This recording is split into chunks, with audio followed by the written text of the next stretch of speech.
we go. Okay, so this is what we call the chain rule with product rule and quotient rule. There is a u in this problem because there's a parentheses going to a power other than 1. So what would my u be?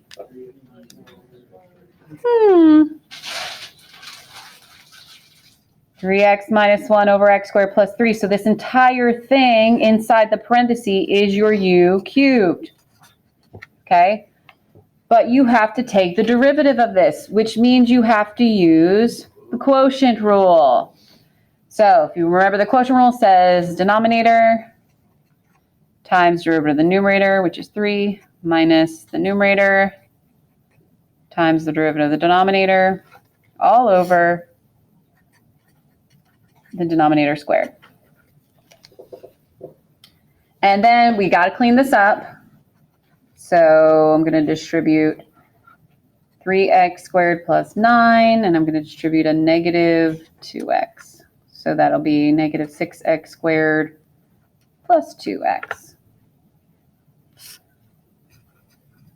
over the denominator squared. And then I'm just going to make that even prettier. Negative 3x squared plus 2x plus 9 over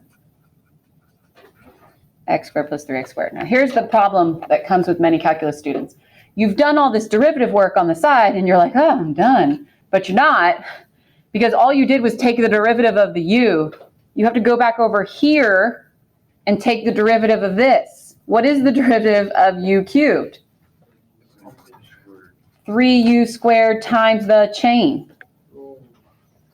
So now this is where calculus becomes algebra. And this is the hardest part for many students, is the cleaning up and doing the algebra. And that's why, I mean, you ask any math person, they're like, we're really good at algebra because we did calculus. That's the whole point. So what I want you to do now, then I'm going to show you how we're going to clean this up. We're going to call this 3 over 1. There's a reason for in a minute. We're going to replace this u with that from up here. So we're going to rewrite that as 3x minus 1 over x squared plus 3, the whole thing squared. And then this u prime is this right here, which would be negative 3x squared plus 2x plus 9 all over x squared plus 3 squared. Now, when you are squaring a quantity, do you remember your exponent rules, what you're allowed to do with that squared? You're allowed to square the top and the bottom, right? So if I had like 7 over 3 squared, that's the same as 7 squared over 3 squared. Same thing here. So I'm actually going to rewrite this as 3 over 1 times 3x minus 1 squared over x squared plus 3 squared. All of this right in this parenthesis is going to a power of 1, so I can just separate it. 3x squared plus 2x plus 9 over x squared plus 3 squared.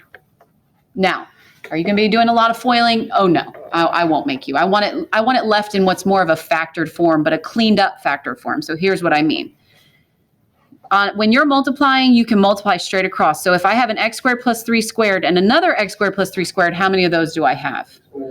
4. So I'm going to call the denominator x squared plus 3 to the 4th.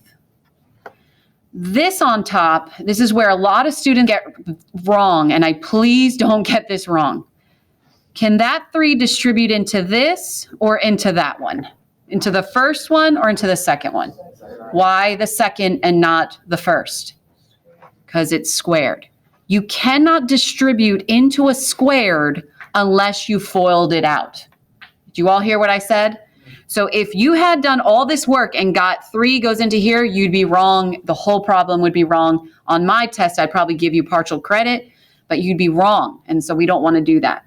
You can distribute the 3 into here. That's fine because this really is only going to 1 power.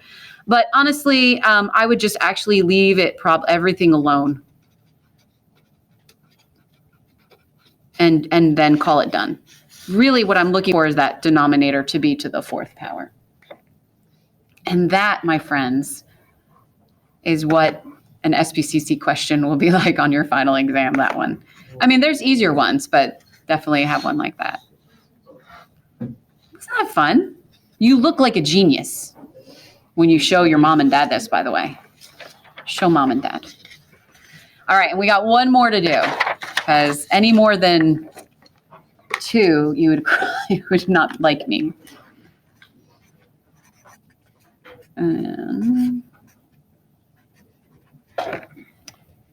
All right. So here's your second problem. Y equals x squared times the square root of 1 minus x squared. Again, when you see square roots with a quantity underneath it, like if it was the square root of x, that's fine. You can just call that x to the 1/2. But if it's the square root of a quantity, then this becomes a u problem, okay? Bless you. So this is my u, okay? Anything with a square root or a cube root or a fourth root has a u, unless it was just x. If it was just x, you would just write it as x to 1/2 and do it like you normally would. So 1 minus x squared, what's my derivative? Okay, now let's rewrite this.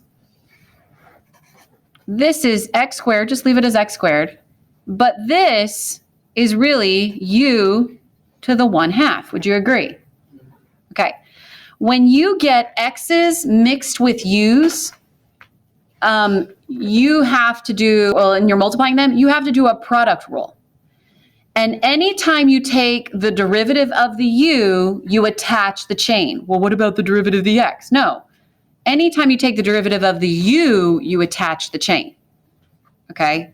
Because this, the derivative of the x quantity, the x by itself is 1. So it's already an understood chain. So we go to take a derivative, and we're using product rule here.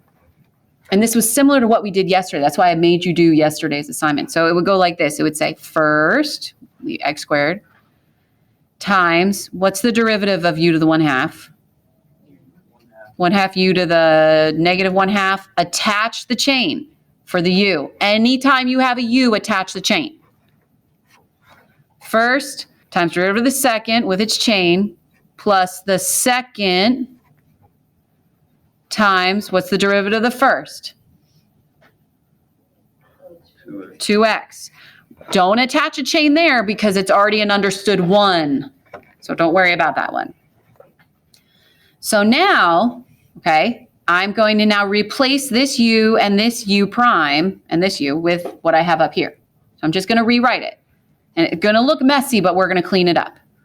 So x squared 1/2, the u is 1 minus x squared to the negative 1/2. The u prime is negative 2x. Again, looking messy, but we'll clean it up. I'm just rewriting everything. And I would give you like probably half credit just getting it all the way to here. Just getting it there. This right here, by the way, is where most students in calculus know what to do. They usually get this far. They just don't know how to clean it up algebraically. And that's why we have to learn that. That's part of calculus. So let's clean this up. Do you all understood how I got to here? I just was resubstituting in, okay? The chain rule, we did it. So here's what I do to clean stuff up. Oh, I should have put like an extra parenthesis there. When you have a monomial multiplied with another, this is really a monomial, multiplied with another monomial, you can put all those monomials together algebraically, right? It's called the commutative property. We're allowed to move around. So what's an x squared times a 1/2 times a negative 2x make? What's 1/2 of negative 2? Negative 1. What's x times x squared? X to the third. I like to put my monomials in front, so it'd be negative x to the third. This quantity that has a power, I'm just going to write it next to it. I always put the quantities with the powers after the monomials. So I always put my monomials first, and then I put my quantities second. Same thing over here. So all I did right now was clean that up. I just put all my monomials in the front and the binomials with the powers at the back. Same thing here. You see how the monomial's in the back? I just don't want it in the back. You'll see why. There's a method for my reasoning, but I'm going to put that 2x in front and put the 1 minus x squared to the 1/2 in the back. Okay, now, When you get to this point, you have to do what's called simplify by factoring, which we did back in September. That's when we would factor out the lowest power and we'd have those brackets left. So when you're looking at these two things, what do they both have in common? Let's look at the monomial first. What do they both have in common that I could factor out? So let's factor out an x. They both have a 1 minus x squared, don't they? But what power would I factor out? Do you remember? The lowest power. You always factor out of a binomial or a trinomial, whatever, the least power. So if you want to write that down because you've forgotten it, factor out lowest power. I mean, you did for the x, you factored out the lowest power for the x. So factor out the lowest power, which would be negative 1/2. Then do you remember me going like this and making these brackets like that? Okay. So now I'm going to factor, AKA divide. I'm going to divide this out from here, and I'm going to divide this from that.